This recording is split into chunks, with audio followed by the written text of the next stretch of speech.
The world we live in is full of things we don't understand. Being the curious humans that we are, we naturally try and seek these things out. Doing so has led us to remarkable discoveries and inventions that we could never have imagined 100 years ago. We've defeated disease, built to the sky itself, and even created machines that could take us beyond the clouds and into the stars. If our ancestors could see us and what we've created, I'm sure many of them would see us as gods.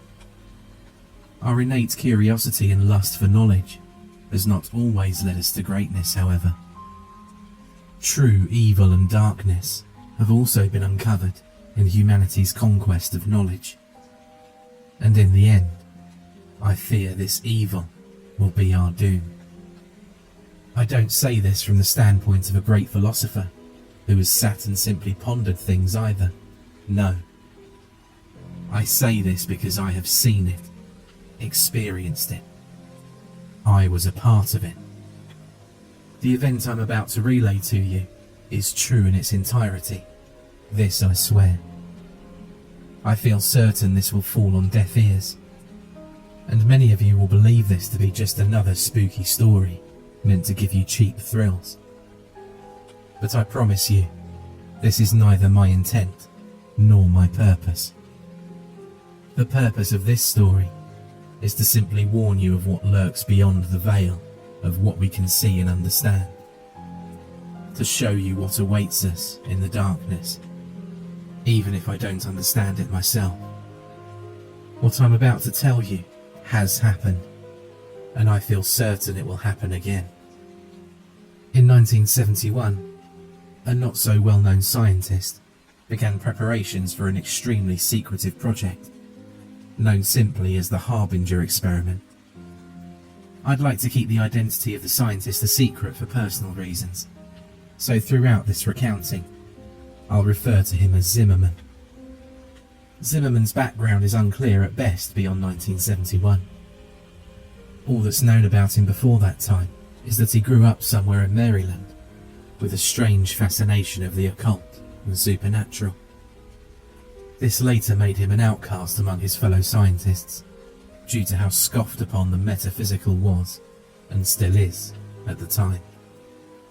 Zimmerman's opinions concerning the otherworldly were not the sole cause for him being an outcast, though.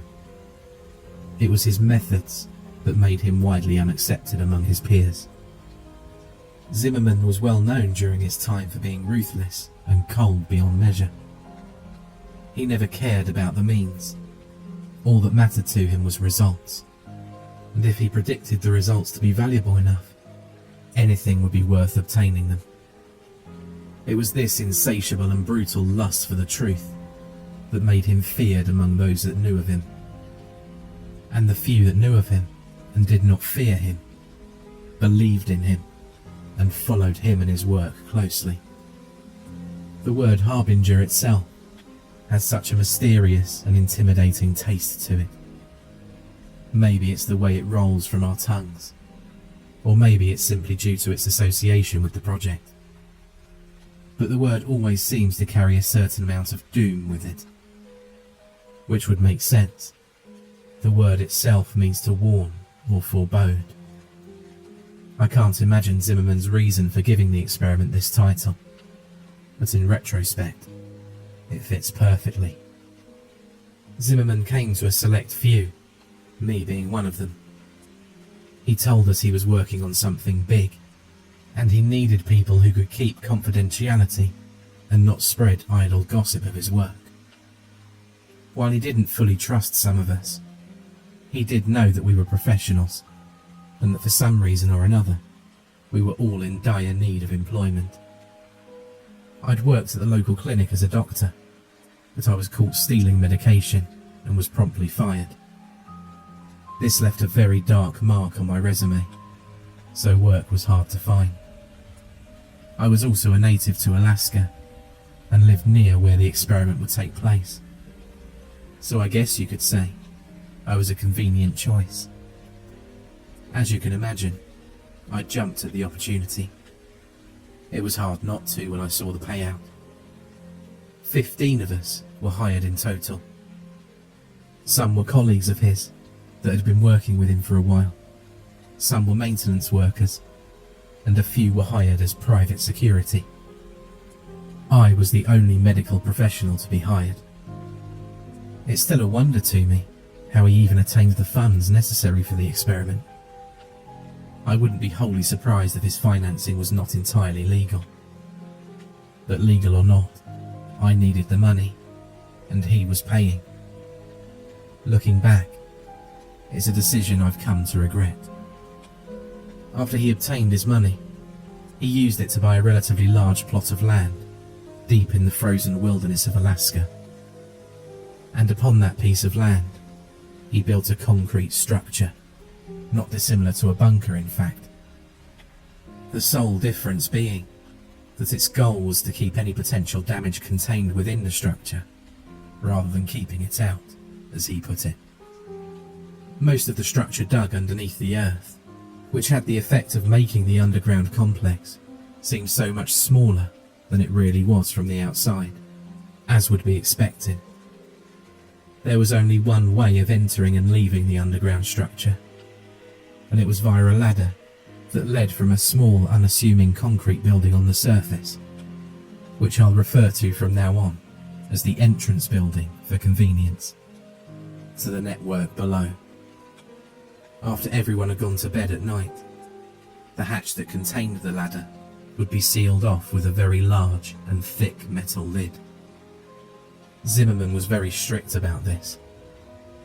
Located not too far away from the entrance building was a series of wooden cabins that would serve as the sleeping quarters for the staff he'd hired.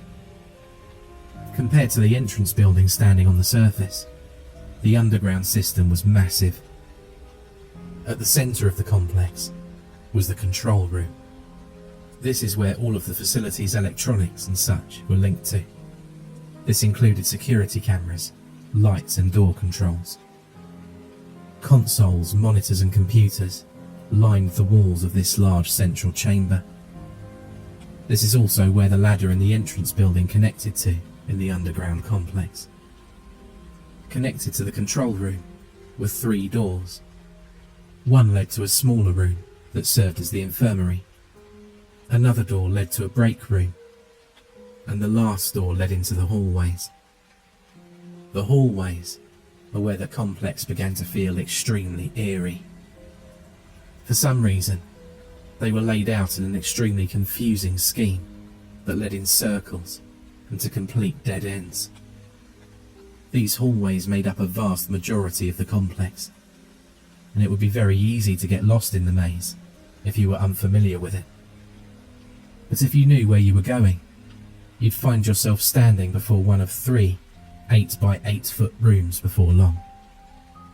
Each room had a camera hooked up to one of the corners of the room, and all 3 of those cameras were connected to a corresponding monitor in the control room. Cameras were also scattered throughout the hallways, so that whoever was watching their corresponding monitor could see anywhere they wanted to, when they wanted to. Thick metal doors stood at the entrance to each of these rooms, and in order to open them, you'd have to enter a 4-digit code into a panel located near the door. I remember when I first arrived, how badly the hallways frightened me. I've always been claustrophobic, you see, and those hallways were so very narrow. The noise, or more accurately, the lack of noise, was also a tremendous source of fear for me. It was always so unnaturally silent, as if the entire world had stopped moving. It really made you feel like you were trapped down there.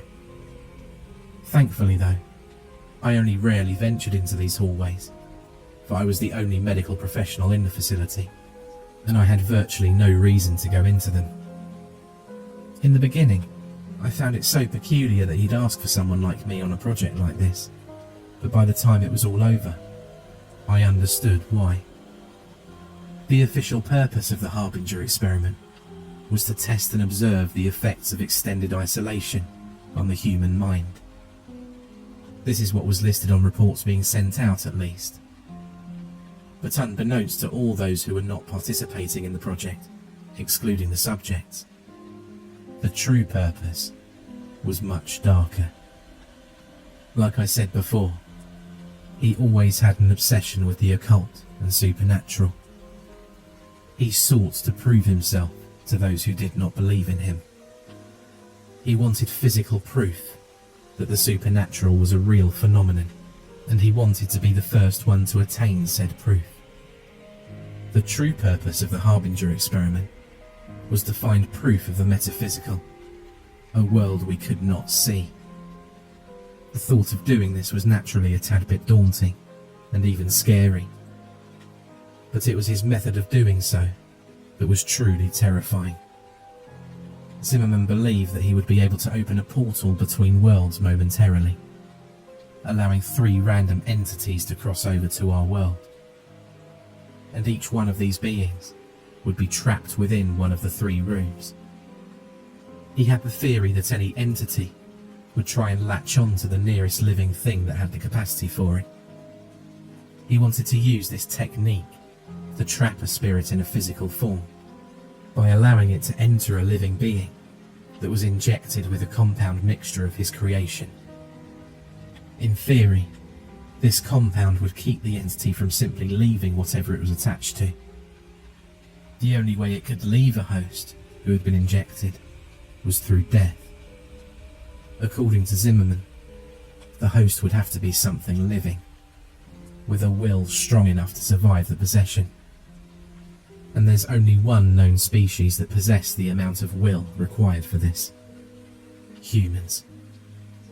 He'd also done something to ensure that the entities would only enter the 3 rooms, and that there would only be one entity in each room, though I can't say I know exactly what he did. In fact, I know next to nothing. He liked to keep his methodology a secret to his most trusted colleagues, most likely due to his paranoia. If I'd known this was the true purpose before I signed up, I may have reconsidered. But he decided not to tell us until we were all gathered at his fortress. Even if any of us wanted to leave, I doubt we would have been allowed to do so. The security team he'd hired was loyal to him and the payout. It's unlikely he would have given the order to let us to leave. There were 3 different subjects included in the experiment. All were native to Alaska, and each one was lured into the project under the belief they'd be participating in a harmless study of the effect of isolation on the human mind. That's the reason why none of them objected when they realised they'd be confined to one of the 3 rooms. The first subject was a young man. He was apparently out of work and desperately needed the money. The second was a woman. By looking at her, I could tell she was an addict of some sort. The third and final subject was an older man. A drifter, if I had to guess. One thing they all had in common was that none of them had any family or friends left. In short, no one would miss them, which is why they were chosen. I'm sorry. I wish I could supply more information about them, but all of this has been drawn from memory, and I wasn't given much information on the 3 to begin with.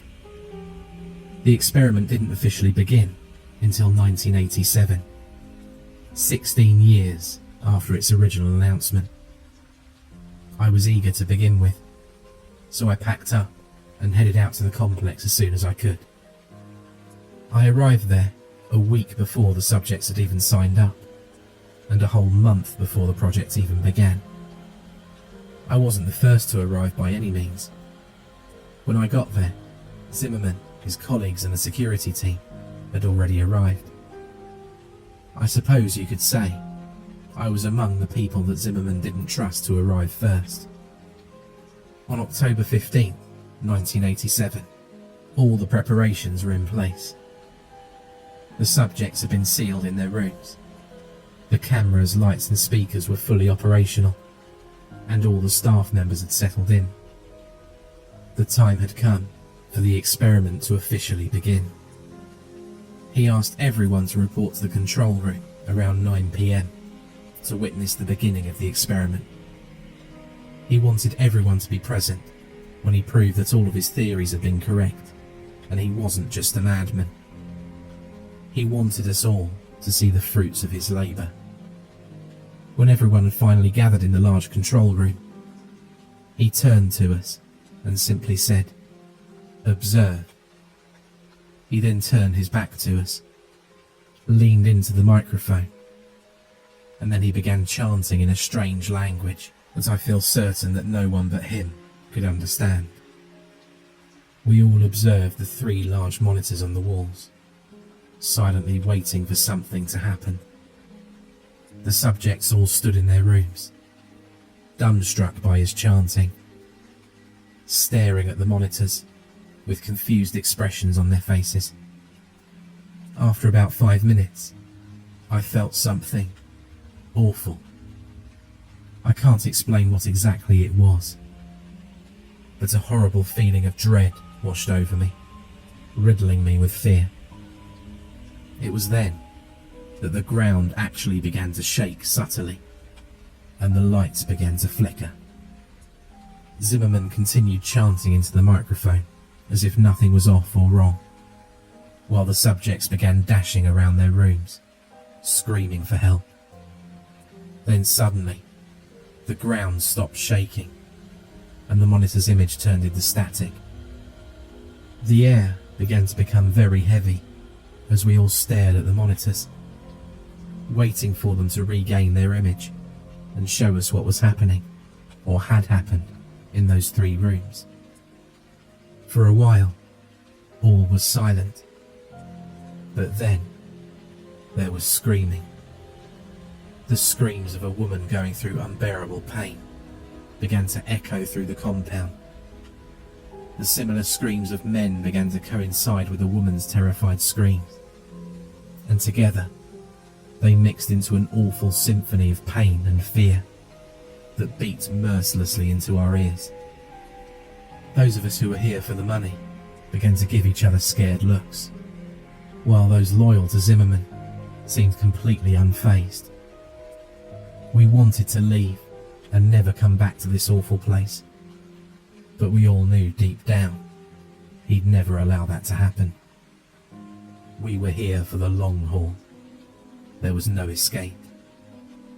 It was 10:13 p.m. when the screaming finally stopped. The monitors had yet to reveal to us what occurred in those 3 rooms. As soon as the screaming ended, he stood and dismissed us all for the night, adding that we were all forbidden to come back into the compound until 10 a.m. the following morning. Not like any of us wanted to. We all solemnly made our way out of the compound and towards the cabins, and settled in for the night. I feel it's safe to say that not all of us slept well that night, and I was not one of them. The following morning, all of the staff had arrived at the entrance building. We all stood inside, exchanging tired or nervous looks as we waited for him to arrive and open the hatch that concealed the ladder. I could see palpable fear in the eyes of some of us, while others didn't seem to have even been remotely affected by what happened last night. Zimmerman showed up 5 minutes after 10, apologising for his tardiness. He opened the hatch, and without any hesitation, he began descending the ladder downwards into the black abyss. He almost seemed enthusiastic. I was the first to follow behind Zimmerman's dark descent into the facility. It seemed that the farther I climbed down, the more the darkness closed in on me, as if it was trying to swallow me whole.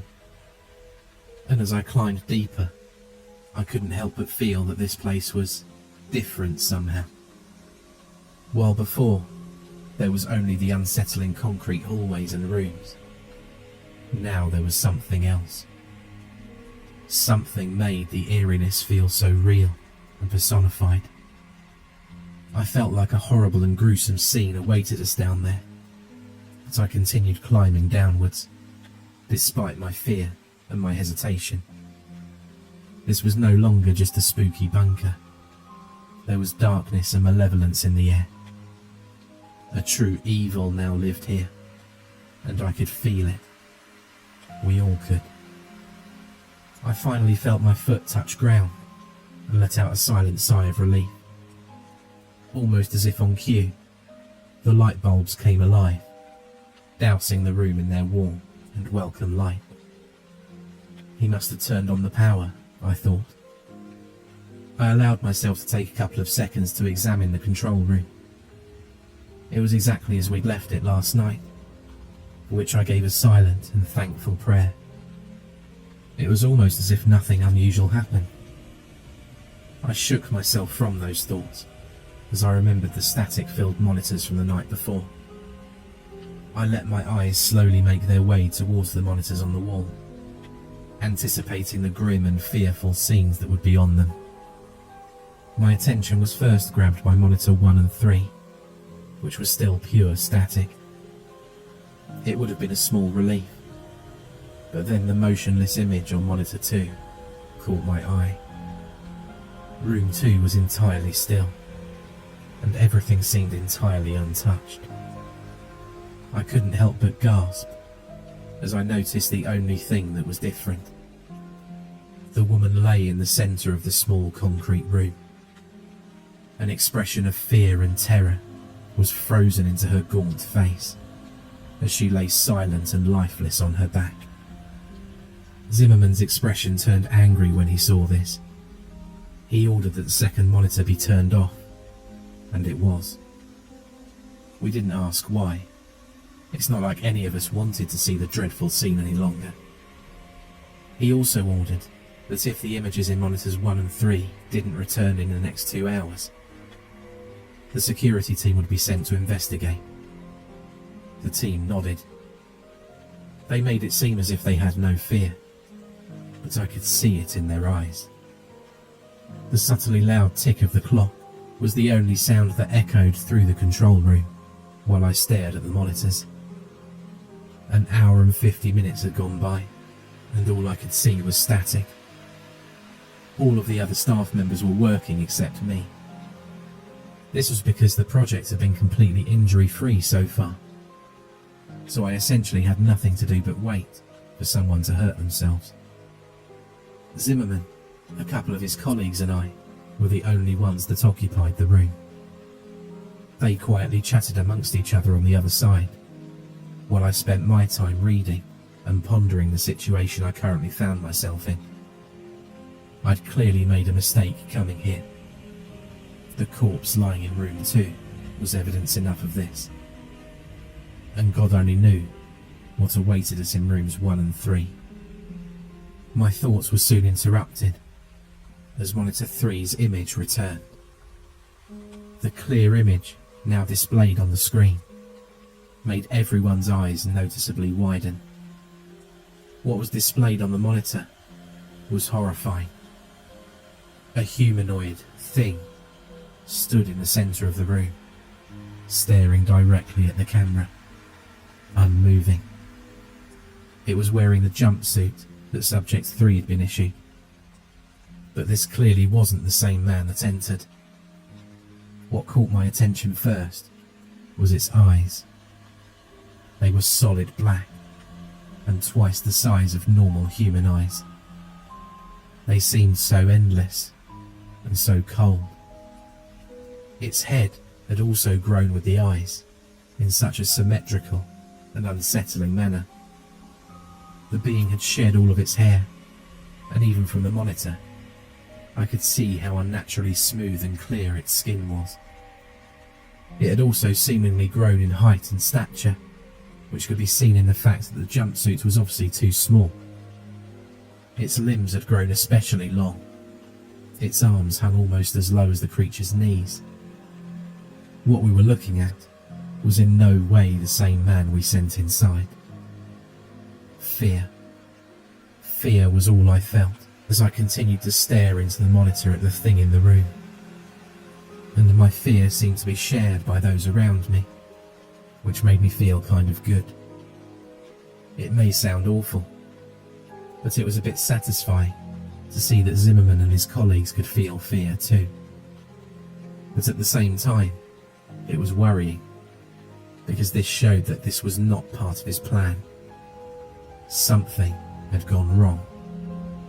We all stared into the monitor, despite our fear. It was almost as if we were in a trance.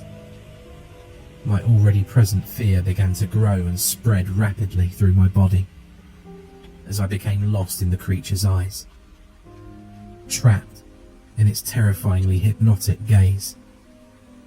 After what felt like forever, I managed to break eye contact with the creature and divert my attention from the monitor. And when I did so, I felt my fear levels drop considerably.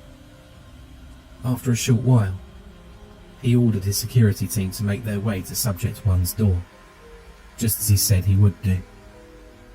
They left without question, armed only with batons and pistols. I focused my attention on watching the men progress through the hallways towards Subject 1's room via the cameras. Even through the not-so-high-quality cameras, it wasn't hard to tell that these men were afraid of what awaited them. Their heads were downcast as they walked. They didn't possess the same confidence within them that they did when this project began. They looked like scared boys being sent off to a terrible war. Eventually, they made it to the door. We had perfect vision of them and the door via the hallway camera. One of them said something through one of their walkie-talkies and made a motion towards the camera. In response, one of Zimmerman's colleagues buzzed the door open. The men already had their pistols out by the time the button was pushed. Slowly, the door began to open. We all watched eagerly as the men began to approach the door, guns aimed inside. Suddenly, without warning, there was a loud shriek, and as something bounded out of the room at the men, the monitor turned into static. Immediately, we could hear screaming echoing down the hallways, followed shortly after by the distinct sound of gunshots. We could do nothing but wait. After a couple of minutes, the screaming and the gunshots stopped. We all waited and prayed, hoping that whatever bounded at them from the room wouldn't be the one to return to the control room. After a couple more minutes, 3 of the men came back, carrying with them the corpse of the 4th. He had massive cuts covering his chest, and his face was shredded. You couldn't even tell who he was anymore, or even that he was human. I was so used to gore, being a doctor and all, so I felt somewhat unfazed by the mass of shredded flesh and bloodied meat that they carried with them. But many of the others went pale and vomited. The security team all wore emotionless expressions and eyes filled with terror. One of the men finally looked up at us. He stared at us for a while with those wide eyes of his. "It's dead," he finally managed to mutter in a shaken and scared voice. A couple of hours went by. The dead man's name was Frank. He was buried outside in the cold Alaskan ground. 2 of the men were unharmed, physically at least. The 3rd was alive, but only barely. I managed to stabilize him, but only just. The other 2 men vaguely explained what happened. Apparently, Subject 1 leaped out at Frank after the door had opened. Only it wasn't really Subject 1 anymore. According to them, it had a hideously contorted face and long, sharp claws. They claimed to have shot it over a dozen times before it fell dead. And then, they emptied another dozen bullets into it, just to be sure it was really dead. Only once it was dead did they come back. After tending to the wounded man, I went to investigate the monitors. As afraid as I was of seeing what those monitors may have held, I needed to see. Subject 3 was the only one left now, and I needed to see it and make sure the creature was still in its room. It seemed to be more like a jail cell than an ordinary room at this point though, which was probably a good thing. The cameras displaying Subject 1's room and the hallway outside it still displayed a static-filled screen. No one was sent to repair them or investigate. We just had to hope that Subject 1 was well and truly dead. Monitor 3's image was exactly the same as I'd left it. Subject 3 was still staring directly into the camera at us. He was still in the exact same position, and if it were not for the small fan in the corner of the room, I think I was looking at a still image. In a way, I felt relief at seeing this. Relief that he was still in his room and hadn't escaped while no one was looking. After everything quieted down, I noticed something especially unusual. There was a strange sound emanating from somewhere. At first, it was barely noticeable. The only reason I heard it was because of how extremely quiet it was in the infirmary. But as time went by, it slowly began to increase in volume. After about an hour, it was loud enough that everyone else could hear it too. And after a couple more hours, its volume had increased so much that we could determine what the noise was. It was a song. Apparently, his father loved the song and listened to it frequently. The song seemed to be on a loop and kept replaying itself. Although we were able to identify the noise, we remained unable to identify its source. We knew it wasn't coming from the speakers because we'd turned them off. It seemed to be emitting from the walls themselves. More time ticked by as we all began to become increasingly agitated by the song. I spent most of my time in the infirmary attending to Frank, or in the control room. Fear hung in the air, and the presence of unmistakable darkness and evil was no doubt its source. Subject 3 still had not moved. He kept his unblinking gaze fixed on the camera the entire time. It always felt like he was staring directly at me, no matter where I was in the room. I think this effect was also felt by others, due to the fact that they seemed to move around the room a lot, and for seemingly no reason. After a few hours, the song was so loud that people almost had to shout in order to communicate. We'd been trying to find its source so we could turn it off, but it was to no avail. The source was completely unidentifiable. This added a level of extreme irritation to our already very present fear. It was around 8:30 that the ground itself began to shake once again, just as it had the previous night. Panic began to spread among my fellow employees and I, as the shaking grew in intensity.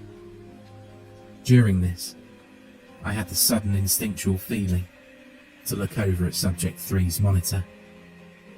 It was gone. Almost as if on cue, the power went out. And thankfully, the song did as well. Ever since the security team came back, panic had been slowly building up among the staff, and Zimmerman was powerless to stop it. When those lights went out, the calm projections that everyone had been trying to maintain left us, and the fear in all of our hearts took over. The emergency backup lights kicked on shortly after the power went out, which I gave a silent, thankful prayer for. The lights were dim, but they still allowed me to see a lot. Total panic seized us, as many of my fellow staff members began screaming and rushing to the ladder in an attempt to escape. But too many were trying to use it at once, and no one was able to get very far without someone else pulling them to the floor and taking their place. Zimmerman was shouting for everyone to calm down, but his dominating and intimidating personality had no effect here, and his demands fell upon deaf ears. It was total chaos. It wasn't long until people actually started hurting each other in their desperate attempts to get up that ladder and out of this place. I could only stand against the wall and wait for my opportunity to escape up the ladder. All the screams were soon silenced as the familiar hum of that unsettling song began to rise in volume again, only much quicker this time. And this time, it was clear that the noise was coming directly from the maze-like corridors. People stopped fighting and shouting as all of our attention shifted to the door that led into the hallways. The song quickly got louder than it ever had been before, which forced many of us to cup our ears with our hands in an attempt to silence the noise. Then, suddenly, the song just completely stopped. Silence. That was all that filled the room as we all stared at the thick metal door in anticipation for what was coming. It felt like ages had gone by, but in reality, it was probably only seconds before the silence was broken. The door suddenly and violently burst open, and the music started again, louder than it ever had been before.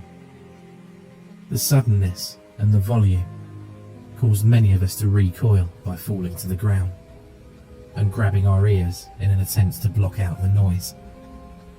I glanced up for just a second, and in the doorway stood a tall, smooth-skinned figure with long limbs and eyes so dark and malevolent that you could clearly see them in the dim lighting. After I got my bearings, I looked upwards at the creature once again, just in time to see the thing pick up and rip Zimmerman in half in one fluid movement. I was no stranger to gore, but the sight of that was too much for even me to bear. I hunched over immediately after seeing this and vomited all over the cold cement floor. That ladder is my only hope of survival, I thought to myself, as I forced myself to a standing position. And as my eyes rose along with the rest of me, I could see the thing ripping and tearing through the people as they scattered in an attempt to escape it. It was distracted, and as awful as it sounds, this was my only chance to get up that ladder.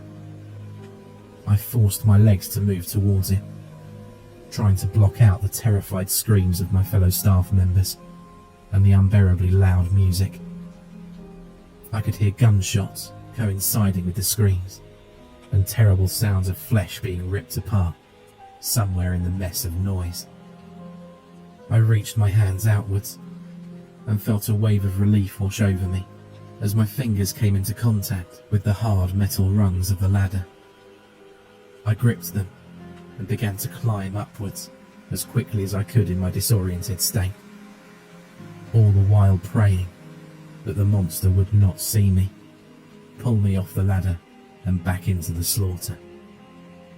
I felt like at any moment I'd feel one of its smooth hands wrap around my ankles and pull me to my death, but I eventually made it to the top. There was no question in my mind. I had to close the hatch and seal that thing down there, even if it meant certain doom for my colleagues. I could not allow that thing to escape. I gripped the thick metal lid and began to push with all of my might in an attempt to seal the underground complex off.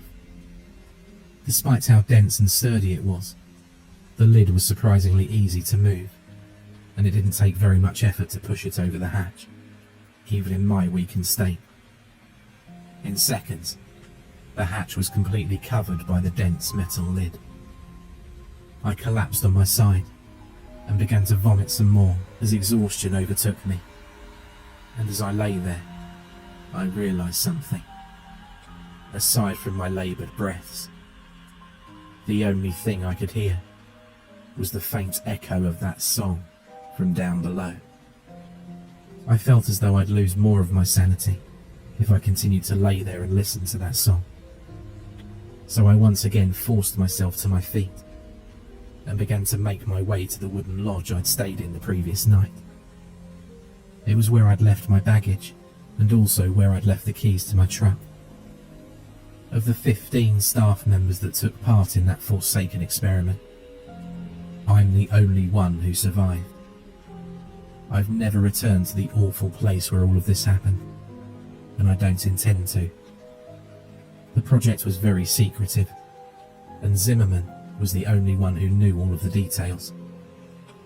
As far as I know, no one is aware of my involvement, aside from me. In fact, I'm probably the only one who knows what the Harbinger Experiment truly was, let alone what actually happened. By now, you're probably wondering why I've told you all about something none of you should be aware of. Maybe you're expecting me to give you a speech about not messing with things you don't understand, or something along those lines. I hope not, for I have no speech to give or lesson to impart. I began hearing a noise earlier today. Almost immediately, I recognized the noise as a very haunting and familiar song. I didn't even try to trace it to its source. I knew it would be pointless. And as the day has progressed, the song has increased in volume. It's loud enough now that I can very clearly make out the lyrics. I'm completely unable to escape the singer's voice. It's followed me everywhere I've gone. Subject 3 is coming for me, and I know that my time left in this world is extremely limited now. I guess you could say that I just wanted to tell the tale of the Harbinger Experiment before it was lost forever.